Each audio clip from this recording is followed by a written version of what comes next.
من وقت صار قدوتنا واللي يأثر على تفكيرنا تافه من هنا وتافه من هناك؟ ما معقول هذا الكلام. احنا قدوتنا امرأة كالسيدة الزهراء سيدة نساء العالمين من الأولين والآخرين، زينب اللي غيرت مسار تاريخ غيرته امرأة اسمها زينب بنت علي بن أبي طالب. لما خطبت بالكوفة يقول الناس يضعون أيديهم على أفواههم ويبكون وهم يقولون كأنها تفرغ على لسان أو على لسان علي بن أبي طالب، تتكلم مثل والدها علي بن أبي طالب. شنو هالفصاحة، شنو هالبلاغة، شنو هالعظمة. هذه السيدة زينب، هاي القدوة. يوم من الأيام اللي الله يدعو لاستذكاره أكملت أتممت رضيت السيدة الزهراء انقتلت من أجله.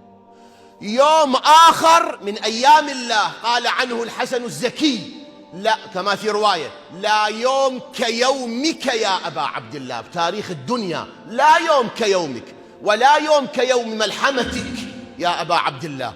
هذا اليوم اللي حفظته امرأة، اللي هو أعظم يوم من أيام التاريخ، حفظته امرأة من بعد الحسين اسمها زينب. هنا تكمن قوة المرأة ومنزلة المرأة ومقام المرأة الحقيقي.